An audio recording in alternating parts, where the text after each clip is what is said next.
Salam sepak bola, teman-teman netizen atau warganet yang saya hormati semuanya. Welcome back ke konten terbaru dari channel YouTube Triple B. Dan di konten terbaru hari ini saya ingin memberikan analisa dari 3 pertandingan di Liga Champions. Yang pertama antara Lens versus Arsenal yang berakhir untuk kemenangan Lens dengan skor 2-1. Yang kedua antara Napoli versus Real Madrid yang berakhir untuk kemenangan Real Madrid dengan skor 2-3. Dan yang ketiga antara Manchester United versus Galatasaray yang berakhir untuk kemenangan Galatasaray dengan skor 2-3. Kalau bagi saya teman-teman, kekalahan 2 klub asal Inggris sangat mengejutkan.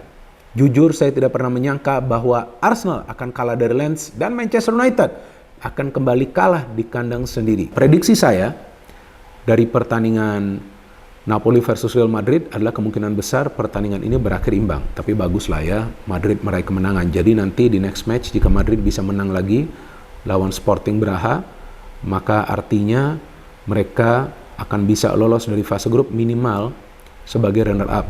Dan prediksi saya tentang Manchester United salah lagi teman-teman. Gila gak? Kacau banget loh ini klub. Sejauh ini saya telah memberikan 4 kali prediksi dari pertandingan MU. 4-4-nya salah. Gak paham juga saya ini. Kenapa Onana bisa kembali melakukan kesalahan? Kenapa sulit sekali bagi para pemain MU itu untuk melakukan finishing? Gak ngerti lagi saya mau analisa seperti apa lagi nih pertandingan dari Manchester United. Jadi memang sepertinya klub ini yang pertama tidak punya pemain-pemain yang memang bisa bermain sebagai leader di atas lapangan. Artinya bisa mengorganisir permainan. Dan yang kedua, saya melihat mental dari para pemain MU kok lemah banget ya. Padahal mereka bermain di kandang sendiri. Mereka sempat mendominasi jalannya pertandingan. Tiba-tiba keteteran. Dan Casemiro yang sebelumnya pernah saya jelaskan mulai lamban. Dia butuh bala bantuan di tengah. Kenapa Amrabat itu kembali dimainkan di posisi fullback sebelah kiri? Oh iya benar, banyak pemain dari MU di posisi tersebut yang cedera kan. Tapi sebetulnya Ten Hag bisa saja melakukan perubahan di lini pertahanan. Seperti apa nanti akan saya jelaskan. Tapi pertama-tama saya ingin memberikan analisa dari pertandingan antara Lens versus Arsenal yang seharusnya di atas kertas Arsenal meraih kemenangan. Tapi ternyata di atas lapangan para pemain dari Arsenal ini lemas banget. Jelaslah mereka kalah counter pressing, maka itu Arteta sampai harus menarik keluar Kai Havertz dan juga Odegaard karena mereka gak berkutik di tengah. Declan Rice sendiri gak bisa ngapa-ngapain. Di depan sangat disayangkan Bukayo Saka tuh cedera sehingga dia tidak bisa bermain secara full. Jadi memang tampaklah ya Arsenal tuh bergantung pada Bukayo Saka. Di pertahanan saya melihat Gabriel kocar-kacir dan Zinchenko serta Tomiyasu sering out of position, sehingga para pemain Lens ini yang pertama melakukan counter press di tengah, menyulitkan pergerakan dari Odegaard atau Kai Havertz, dan kemudian ketika Vieira masuk, dan yang kedua ketika mereka mendapatkan bola, terlihat jelas, pokoknya aliran serangan mereka itu tertuju kepada sektor sayap, dan para pemain di sektor sayap itu memberikan crossing. Dan sama seperti di pertandingan MU, di pertandingan Arsenal juga penjaga gawang mereka David Raya melakukan kesalahan. Apa kesalahannya nanti akan saya jelaskan, tapi pertama-tama saya ingin memberikan informasi kepada teman-teman tentang starting lineup dari Arsenal di mana Arteta kembali memainkan Kai Havertz dari awal. Ini mungkin mereka berdua saudara nih. Oke lah kalau memainkan Kai Havertz, kenapa harus memainkan dia di tengah? Itu bukan posisi dia. Udah itu kenapa dia harus bermain di sebelah kiri? Kalau mau mainin dia di sebelah kiri, mainin aja di depan. Trossard juga kan gak konsisten ya performanya, jadi mainin aja dulu Kai Havertz di depan, akan bisa lebih efektif dia di depan. Oke, dia mendapatkan 1 peluang, tapi poinnya bukan soal 1 peluang, bagaimana dia efektif untuk merancang sebuah serangan dari tengah, gak kelihatan. Justru ketika Emil Smith Rowe masuk, menurut saya sih lebih baik Emil Smith Rowe, tapi kan sudah terlambat, momentum sudah berada di kubu Lens. Dan kemudian yang sangat disayangkan adalah para pemain Arsenal tidak bisa mengalirkan bola karena para pemain Lens main blocking di tengah, nah mid block mereka main. Dan memang Arsenal bisa mencetak gol lebih dulu ketika ada kesalahan kan dari pemain Lens. Bagus juga finishing dari Jesus, dan Arsenal juga kemudian mendapatkan banyak peluang, tapi ya sayang nggak bisa convert.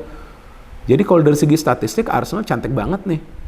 Mereka unggul dari segi jumlah peluang, mereka unggul dari segi passing, kalau nggak salah lebih dari 600 kali passing yang mereka lakukan, persentase suksesnya juga tinggi. Tapi buat apa? Pada akhirnya kan kalah. Namun para pemain Lens setelah Arsenal itu unggul, mereka memberikan pressing yang lebih tinggi lagi, jadi mereka main lagi high press. Nah ketika itulah kita lihat David Raya melakukan kesalahan ketika passingnya ke Tomiyasu, justru bisa diintercept oleh pemain dari Lens dan mereka membangun serangan dan mereka bisa menyamakan kedudukan. What a goal, this is a good goal. Kan sayang, David Raya masa kasih umpan begitu ya, agak menyulitkan juga bagi Tomiyasu yang memang sudah out of position. Harusnya kasih ke depan, kasih ke pemain paling dekat aja, ngapain harus main jauh passing begitu. Nah sudah satu sama, nah disitulah kita melihat bahwa para pemain Lens semangatnya luar biasa, dan Saka juga terus kan, kita lihat di babak pertama tidak bisa bermain full kan, nah, dia ditarik keluar. Kemudian kita lihat serangan dari Arsenal mulai berkurang, dan Lens mainnya bagus banget. Saya melihat crossing mereka nih, aduh menyulitkan sekali para pemain dari Arsenal yang bermain di center of defense, dan Zinchenko sering out of position. Itu dia salah satu kelemahan dari Zinchenko, nggak mau stay in position dia. Maka itu akhirnya Lens bisa mencetak gol keunggulan mereka ya, ketika memang ada pergerakan dari sektor sayap di mana di sana ada Zinchenko, dan Zinchenko juga kemudian kan ditarik keluar kan, Ben White kalau nggak salah tuh yang masuk. Tapi Arteta harus belajar dari kekalahan ini. Ya, Kai Havertz itu harus diistirahatkan dulu. Kalau nggak, mainkanlah Jorginho di tengah. Walaupun Jorginho sebelumnya kan melakukan kesalahan lawan Tottenham Hotspur. Ya, seperti itulah kira-kira Arteta kan, keras kepala orangnya. Dan sekarang saya ingin membahas pertandingan kedua antara Napoli versus Real Madrid, yang menurut saya ini adalah pertandingan yang sangat seru. Dini hari tadi luar biasa ya, jual beli serangan. Napoli tidak bermain buruk, tapi memang form dari Kepa lagi bagus, jadi gak salah juga Madrid meminjam Kepa. Dia melakukan banyak sekali saves di pertandingan dini hari tadi, tapi saya melihat kekuatan Madrid itu berada di depan. Karena trio Jude Bellingham, Vinicius Junior, dan juga Rodrigo luar biasa teman-teman. Ketika Madrid switching play, 3 pemain ini bisa memporak-porandakan pertahanan tim lawan, dan kali ini mereka memporak-porandakan pertahanan dari Napoli. And they are playing very good football. Dan saya melihat walaupun Camavinga bermain di sektor fullback sebelah kiri, ya agak mengecewakan lagi. Tapi tampaklah ketika para pemain Napoli keluar all out, sulit banget dia menghentikan pergerakan dari para pemain Napoli. Dan memang sih Napoli yang unggul lebih dulu ya, tapi menurut saya ini gol yang beruntung juga bagi mereka karena Kepa tidak bisa menghalau bola ya. Jadi walaupun Ostigard ya, kalau nggak salah pemain yang mencetak gol itu sudah mencetak gol, tapi Madrid bisa comeback. Dan kita lihat kan ketika ada kesalahan dari Di Lorenzo, sama juga ya, ini ada kesalahan juga. Jadi ini 3 pertandingan yang akan saya berikan analisa nih, di tiga pertandingan ini ada kesalahan loh. Di pertandingan Arsenal, David Raya, kemudian di pertandingan Napoli, Di Lorenzo melakukan kesalahan, dan di pertandingan MU, ya kita sudah tahu lah, the one and only Onana yang melakukan kesalahan kan. So, Di Lorenzo melakukan kesalahan, tapi lihat ketika Jude Bellingham itu dapat bola, ya dia tidak egois, bisa saja dia shooting, tapi dia berikan bola itu ke Vinicius Junior. Vinicius Junior juga tajam banget nih. Sebelumnya kita tahu Rodrigo hampir mencetak gol ya, di menit-menit awal jalannya pertandingan. Vinicius Junior, what a finish. Ini licin banget pergerakan dari Vinicius Junior. Ketika sudah 1-1, saya sudah feeling nih Madrid sekarang punya peluang. Dan kita lihat gol dari Bellingham luar biasa. Dia dapat bola dari Camavinga.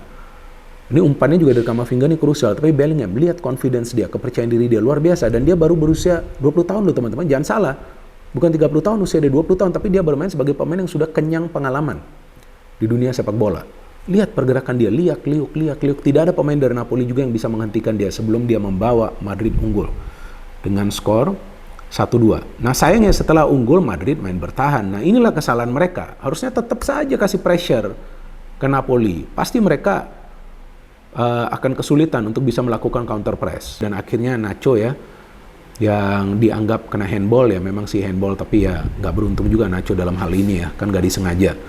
Dan akhirnya Napoli bisa menyamakan kedudukan dari penalti. Ketika 2-2, aduh saya agak ngeri-ngeri juga nih. Ini jangan-jangan nih Napoli bisa unggul nih. Tapi ya kita lihat setelah itu memang para pemain Madrid keluar all out, dan Valverde, what a goal by Valverde. Saya suka banget nih Valverde ya. Kadang-kadang kalau dia shooting dia keras banget nih teman-teman. Dan memang ini adalah pemain yang akan sulit dikawal karena dia bisa muncul tiba-tiba from the second line. Zielinski itu yang mencetak gol dari penalti ya, saya lupa, maka itu saya lihat lagi.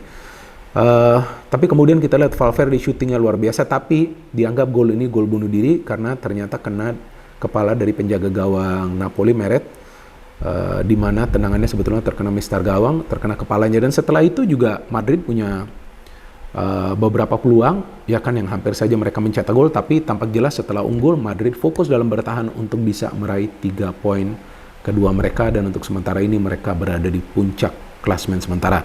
Dan sekarang pertandingan ketiga yang ingin saya berikan analisa adalah antara Manchester United versus Galatasaray. Nah tadi kan saya katakan bahwa seharusnya bisa saja Ten Hag melakukan perubahan di lini pertahanan, yakni jangan memainkan Amrabat di sektor fullback sebelah kiri lagi. Ini bahaya. Tampak jelas dia kesulitan di posisi tersebut. Oke lah, lawan Palace di Piala Liga Inggris dia bagus, tapi Palace juga pada saat itu kan melakukan rotasi di lineup pelatihnya Hodgson. Jadi akan lebih baik jika Ten Hag melakukan perubahan di lini pertahanan itu dengan menempatkan Dalot di sebelah kiri. Mau tidak mau Harry Maguire perlu diturunkan dari awal, bersama Varane, dan di sebelah kanan mainin Lindelof. Amrabat main di tengah menemani Casemiro, karena Casemiro ini pernah saya jelaskan, mulai lamban dia. Di tengah dia perlu bala bantuan, bukan dari Eriksen, tapi dari pemain seperti Amrabat. Tapi ketika Amrabat kembali dimainkan di sebelah kiri, nah teman-teman perhatikan, banyak sekali serangan dari para pemain Galatasaray yang mereka lakukan dari sektornya Amrabat. Bahkan ada satu gol yang mereka cetak dengan memberikan crossing dari sektor dia. Jadi memang dia gak bisa bermain di sektor fullback sebelah kiri. Kacau juga ini Ten Hag, keras kepala dia. Jadi Ten Hag setelah mengusir Ronaldo, ya kan, kemudian juga kita tahu bahwa dia ada masalah dengan Sancho. Nah sekarang ini apalagi yang dia mau sih? Masa dia mau mengubah defensive midfield menjadi fullback sebelah kiri? Gak sesimpel itu Ten Hag. Ya kan, seharusnya Ten Hag ini berpikir lebih dalam. Coba memainkan lagi Harry Maguire, mau tidak mau no choice. Tapi ya itulah Erik Ten Hag kan keras kepala dan dia pikir dia udah paling benar gitu. MU main agresif, tapi di belakangnya lemah. Di depannya agresif, tapi di belakangnya lemah. Maka itu Galatasaray bisa mencetak total 3 gol. MU bisa unggul lebih dulu. Ini gol yang bagus. Rashford di pertandingan ini sebetulnya gak egois, tapi juga ada momen dimana dia seharusnya syuting tuh di babak kedua kan, kalau nggak salah menit ke 50-an dia sudah dapat bola tuh bagus, yang ada dia mau umpan ke Bruno. Buat apa? Harusnya kan dia syuting langsung. Tapi serba salah juga ya, nanti kalau dia syuting langsung nggak gol dibilang dia egois. Jadi ya MU ini memang bisa mencetak gol lebih dulu dan mereka seperti biasa menit-menit awal gaspol, tapi kemudian jelang akhirnya lemas kan. Dan Rashford bisa memberikan umpan kepada Højlund, this is a good goal. Jadi satu hal yang positif dari pertandingan MU bahwa Højlund bisa mencetak brace, itu saja sih. Tapi ya seperti yang selalu saya katakan, bahwa poinnya bukan tentang pemain mencetak brace, pemain mencetak hat-trick, atau sebuah tim bisa mencetak 3 gol, tapi poinnya adalah mendapatkan 3 poin.